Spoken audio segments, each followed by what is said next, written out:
जय हिंद दोस्तों, आप सभी लोगों का स्वागत है आपके अपने यूट्यूब चैनल देवा सर क्लासेज पर। दोस्तों आज के इस वीडियो में क्लास 12 केमिस्ट्री का मैं आपको महत्वपूर्ण प्रश्न उत्तर बताने वाला हूं और ये जो होंगे ये बहुकल्पीय के रूप में होंगे।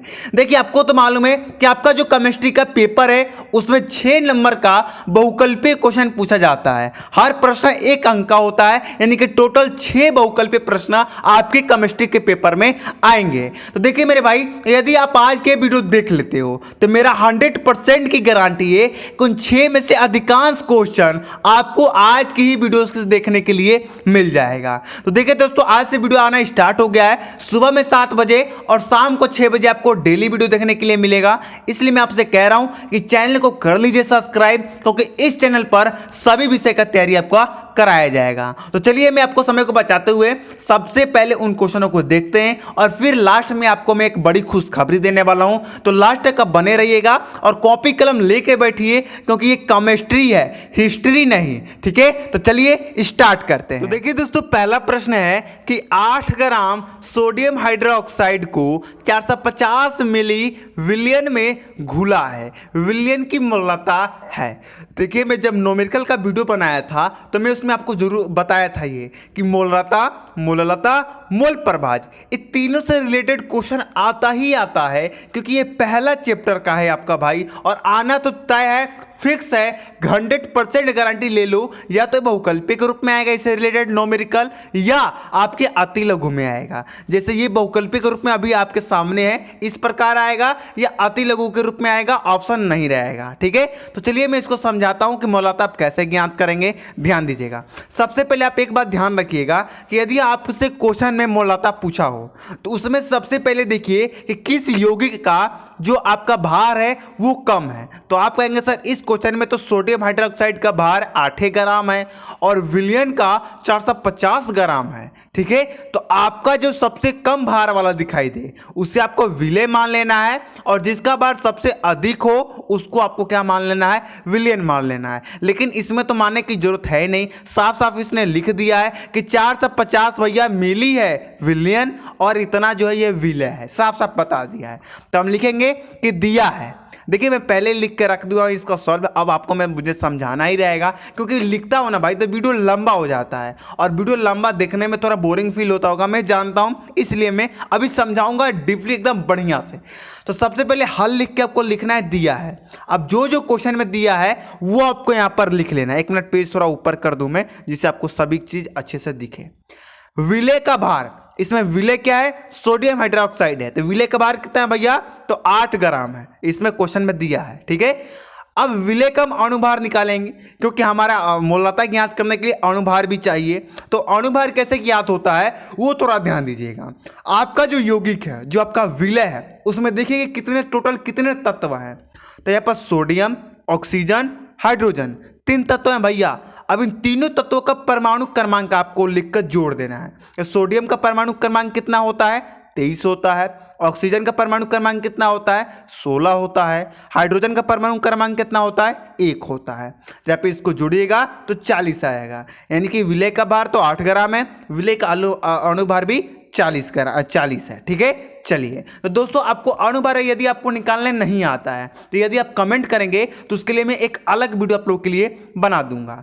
और विलियन की भार कितना दी है क्वेश्चन में, 450 मिली दिया है। अब चलिए मूलतः ज्ञात करते हैं। मूलतः बराबर क्या होता है, विलय का भार बटे विलय का अणुभार गुणे 1000 बटे विलियन का भार। ठीक है, तो चलिए विलय का भार हमने 8 रख दिया और विलय का अणुभार 40 गुणे 1000 और विलियन का भार 450 हमने यहाँ पर रख दिया। ठीक है, अब देखिए 8 से 40 कितने बार में जाएगा, 5 बार में जाएगा, तो 1/5 ही आ जाएगा, गुणे ये 0 से ये 0 कैंसिल। अब आप 5 से जब काटेंगे तो ये 20 बार में जाएगा और 45 9 बार में जाएगा। ठीक है, जब आप इनको गुणा करेंगे तो 20 बटे 45 आएगा, और जब आप 45 से 20 में भाग देंगे तो 0.444 इसका मोलर आंसर आ जाएगा। ठीक है, अब आप कमेंट ये मत कीजिएगा सर आप भाग कैसे किए। चलिए मैं एक बता देता हूं भाग करके। आप ऐसे तो भाग कोई बताता नहीं है, लेकिन मैं बता देता हूं क्योंकि काफी कंफ्यूजिंग रहता है भागों में। ठीक है, तो देखिए 45 से तो 20 जाएगा नहीं, और 45 में 20 से कोई छोटा है ही नहीं, ये तो खुद ही बड़ा है। तो आपको यहाँ पर 0 लगा के यहाँ पर 0 आपको एक बढ़ा लेना है। ठीक है, चलिए अब इसको जब आप 4 बार में ले जाइएगा तो 180 आएगा, जब घटाइएगा तो 20 आएगा, फिर यहाँ पर 0 एक लग जाएगा अपने से क्योंकि यहाँ पर दशमलव आप लगाएं, फिर आप 4 बार में लेके जाइएगा 180, ऐसे आप लेते चले जाइएगा, 4 4 4 4 आते रहेगा, इसलिए मैंने यहाँ पर बस 3 ही मोलर लिखा है। ठीक है, चलिए तो दोस्तों अब जो हमारा दूसरा क्वेश्चन है इसका आंसर पहले देख लेते हैं। 0.44 मोलर है तो इसका ए नंबर इसका सही हो जाएगा, राइट हो जाएगा। ठीक है, चलिए 2 नंबर क्वेश्चन है कि 180 ग्राम जल में जल के कितने मोल होते हैं। यदि आपको मोल ज्ञात करने के लिए कहे तो कुछ भी नहीं करना है। सबसे पहले देखिए जल का यहाँ पर भार कितना है तो 180 है। जल का अणुभार कितना होता है तो जल का अणुभार 18 होता है। अणुभार कैसे ज्ञात करेंगे वो ध्यान दीजिए। जल का सूत्र कितना होता है H2O होता है। ठीक है, अणुभार ज्ञात कर रहा हूँ। H का परमाणु क्रमांक कितना होता है 1 होता है, तो यहाँ पर 2 हाइड्रोजन है तो क्या हो जाएगा 2 हो जाएगा। प्लस में ऑक्सीजन का परमाणु क्रमांक कितना होता है 16 होता है, तो 16 2 जुड़ेगा तो 18 आ जाएगा। 18 से 180 काटिए कितना बार में जाएगा 10 बार में जाएगा, यानी कि 180 ग्राम जल में जल के 10 मोल होते हैं। इसका सी नंबर बिल्कुल ही सही हो जाएगा। ठीक है, चलिए तीसरा क्वेश्चन है कि अशुद्ध या शुद्ध जल की मोलरता है, तो मैं आपको बता दूं कि याद कर लीजिए, इसका बी नंबर सही हो जाएगा 55.56 मोलर। ठीक है, चलिए 4 नंबर है कि 3.0 ग्राम एसिटिक अम्ल को 80 ग्राम बेंजीन में विलीन है, यानी कि घोला गया है, तो विलीन की मोलरता क्या होगी ये आपको बताना है। ये मोलरता है या मोलरता नहीं है, मोलरता है। ठीक है, तो चलिए मैं आपको यहाँ पर दिखाता हूँ करके ये कैसे होगा। ठीक है, लिखेंगे कि दिया है विलय क्या है हमारे पास एसिटिक अम्ल है, क्योंकि इसकी मात्रा कम है और जिसकी मात्रा ज़्यादा होती है उसे हम विलायक मान लेते हैं मोलरता में। अगर मोलरता रहा तो इसको हम विलयन मानेंगे, अगर मोलरता है तो इसे हम विलायक मानेंगे। ठीक है, चलिए विलय यानी कि एसिटिक अम्ल हमारे पास कितना भार है 3.0 है। ठीक है, हम विलय का यानी कि एसिटिक अम्ल का अणुभार निकालिएगा आप तो 60 आएगा। ठीक है, ज्ञात करके आप देख लीजिएगा, अभी मैं बताया हूँ कि कैसे अणुभार ज्ञात होती है, इससे आपको घबराना नहीं है, इसके लिए मैं एक वीडियो लेके आऊँगा। ठीक है, विलायक यानी कि बेंजीन का भार कितना दिया है 80 ग्राम, हमने 80 ग्राम लिख दिया। ठीक है, अब मोलरता बराबर होता है विलय का भार बटे विलय का अणुभार गुणे 1000 बटे विलयन का भार नहीं होता है, विलायक का भार होता है, तो यहाँ पर विलायक कर लीजिए विलायक। ठीक है, चलिए तो हम रख देते हैं मान इसका विलय का भार 3.0 बटे 60 रख दिया गुणे 1000, विलायक का भार कितना है 80, हमने 80 रख दिया। ठीक है, चलिए जब आप इसको इससे काटिएगा, देखिए कैसे काटिएगा, जब 30 से आप 60 को काटिएगा या 60 से 30 को काटिएगा तो आपका आएगा 0.05। 80 को 1000 से काटिएगा तो यहाँ पर आएगा 0.080। जब आप इनको गुणा कीजिएगा तो 0.625 मोलर केजी इनवर्स आपका इसका राइट आंसर आ जाएगा। ठीक है, तो यहाँ पर देख लीजिए कहीं है क्या 0.625, देखिए सी नंबर इसका है राइट ऑप्शन। ठीक है, चलिए जो हमारे 5 नंबर क्वेश्चन है उसे भी हम लोग देख लेते हैं। 5 नंबर क्वेश्चन है कि निम्नलिखित में से कौन सा अणुसंख्यक गुणधर्म है। देखिए मैं आपको बता दूं कि अणुसंख्यक गुणधर्म कौन कौन होता है। एक होता है वाष्प दाब का अवनमन, एक होता है हिमांक में अवनमन, एक होता है क्वथनांक में उन्नयन और एक होता है प्रासरण दाब। तो यहाँ पर आपको बताना है कि अणुसंख्यक गुणधर्म कौन है, तो भाई प्रासरण दाब है, सी नंबर इसका बिल्कुल ही सही हो जाएगा। ठीक है, चलिए 6 नंबर क्वेश्चन है कि तापमान से स्वतंत्र सांद्रता इकाई है, आपको ये बताना है, यानी कि कौन ऐसा इसमें जो है जो तापमान से यानी कि सांद्रता तापमान से स्वतंत्र है। तो देखिए आपको बता दूं कि इसका राइट ऑप्शन मोलरता हो जाएगा, क्योंकि ये सांद्रता पर निर्भर नहीं करता है। इसको बस आप याद रखिए, ज़्यादा डीपली जाने की जरूरत नहीं है। तापमान से स्वतंत्र सांद्रता इकाई है तो मोलरता है, बस इतना याद रखिए। डीपली जाइएगा ना तो देखिए कंफ्यूज हो जाएगा। जो बस सिंपल क्वेश्चन है, ऑब्जेक्टिव क्वेश्चन है, इनका बस आंसर याद रखना काफी होता है। ठीक है, 7 नंबर है कि निम्न में से कौन सा अणुसंख्यक गुणधर्म नहीं है। देखिए वही प्रकार आ गया भाई, बात आ गया। तो हिमांक का अवनमन है, प्रासरण दाब भी है, वाष्प दाब का अवनमन भी है, ये तीनों क्या है अणुसंख्यक गुणधर्म है, लेकिन पृष्ठ तनाव नहीं है, इसलिए इसका राइट ऑप्शन क्या हो जाएगा ए हो जाएगा। ठीक है, चलिए 8 नंबर है कि विशिष्ट चालकता की इकाई है। तो विशिष्ट चालकता की इकाई क्या है भाई, अब ये भी आपको बताना पड़ेगा क्या, तो चलिए मैं बता देता हूं। सी नंबर इसका राइट आंसर हो जाएगा, centimetre inverse into ohm inverse. ठीक है, चलिए 9 नंबर है कि विद्युत अपघटय पदार्थ नहीं है, सोडियम क्लोराइड, यूरिया या अमोनियम नाइट्रेट या नाइट्रिक अम्ल। तो आपने यदि आप पढ़े हैं, यदि आप दूसरा चैप्टर पढ़े हैं तो आपको उसमें पढ़ाया गया होगा कि जो आपका यूरिया होता है ये विद्युत अपघटय पदार्थ नहीं होता है। ठीक है, चलिए 10 नंबर क्वेश्चन है कि किसी भी इलेक्ट्रोड का इलेक्ट्रोड विभव निर्भर करता है धातु की प्रकृति पर, विलयन के ताप पर, विलयन की मोलता पर या सभी में, तो ये सभी में। ठीक है, चलिए जो हमारा और क्वेश्चन है उससे भी हम लोग देख लेते हैं।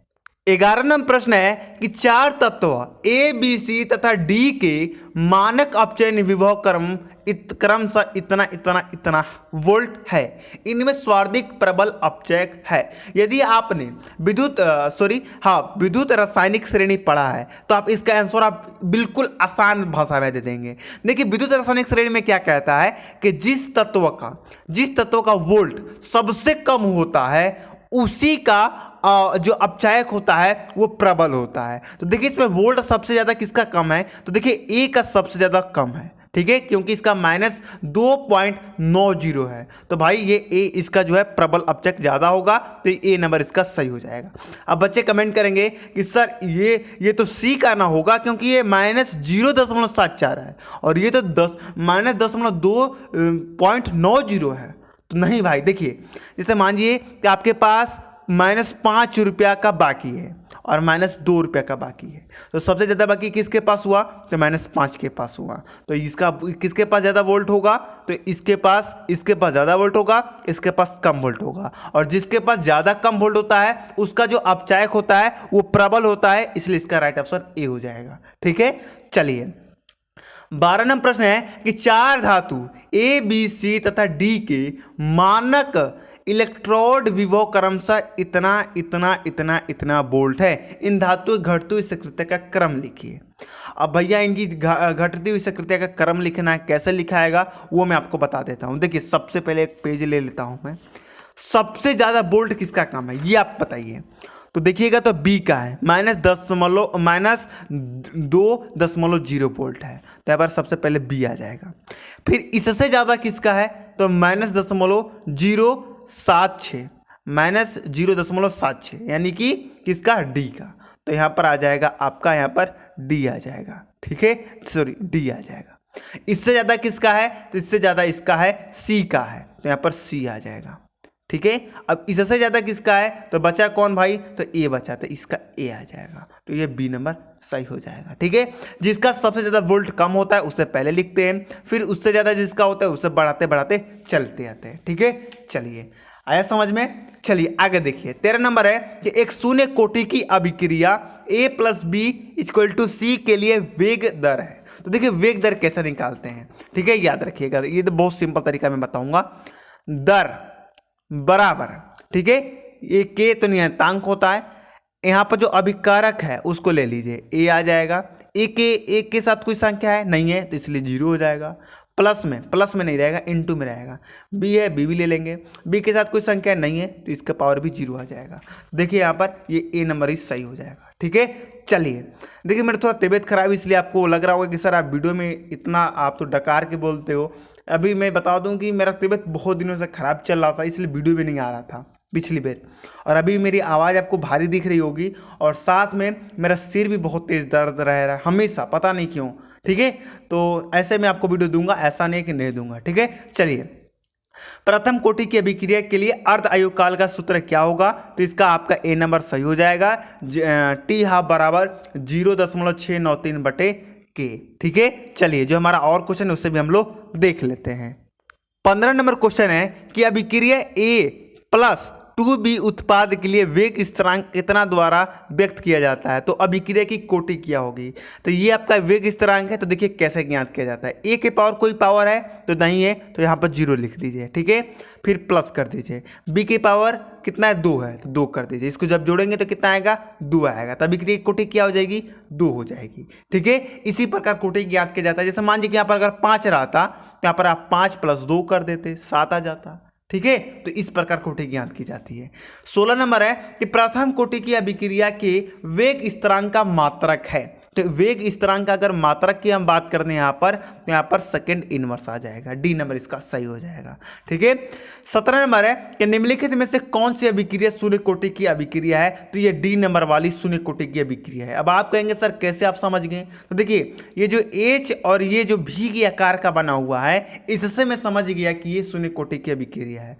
आपको जिस अभिक्रिया में तीर के ऊपर ये दिख जाए, समझ जाइए कि वो शून्य कोटि की अभिक्रिया है, क्योंकि ये दर्शाता क्या है, ये सूर्य का प्रकाश दर्शाता है, और शून्य कोटि की अभिक्रिया सूर्य के प्रकाश में ही होता है। ठीक है, चलिए 18 नंबर क्वेश्चन है कि वेग स्थिरांक ताप बढ़ाने पर वेग स्थिरांक क्या होता है, बढ़ेगा, घटेगा या अपरिवर्तित रहेगा या इनमें से कोई नहीं। तो भैया अगर आप ताप बढ़ाएंगे तो वेग स्थिरांक भी क्या होगा, बढ़ेगा। ठीक है, चलिए 19 नंबर है कि धातु जो हाइड्रोक्लोरिक अम्ल से हाइड्रोजन विस्थापित नहीं कर सकती है, वह बताना है कि क्या, वो कौन सी ऐसी धातु है जो HCl में से हाइड्रोजन को विस्थापित नहीं करती है। तो वो कॉपर है, याद रखिएगा हमेशा, ये बहुत इंपॉर्टेंट क्वेश्चन है। ठीक है, तो चलिए जो हमारा एक लास्ट क्वेश्चन है उसे भी हम लोग देख लेते हैं। तो 20 नंबर प्रश्न है कि तनुता बढ़ाने पर विकसित चालकता क्या होती है, बढ़ती है, घटती है, स्थिर रहती है या इनमें से कोई नहीं। तो यदि आप तनुता बढ़ाएंगे तो विकसित चालकता क्या होती है, घटती है। ठीक है, तो दोस्तों ये रहे हमारे 20 सबसे मोस्ट इंपॉर्टेंट आपके बहुकल्पीय प्रश्न जो कि आपके पूरे बुक के हैं। ठीक है, तो दोस्तों आज की ये वीडियो आपको थोड़ा भी पसंद आया हो तो वीडियो को लाइक जरूर कीजिएगा और चैनल को सब्सक्राइब करे बिना जाना नहीं है, क्योंकि इस चैनल पर सभी विषय का तैयारी आपको कराया जा रहा था भी और कराया जाएगा भी। तो दोस्तों मिलते हैं अगली वीडियो में। जय हिंद, जय भारत।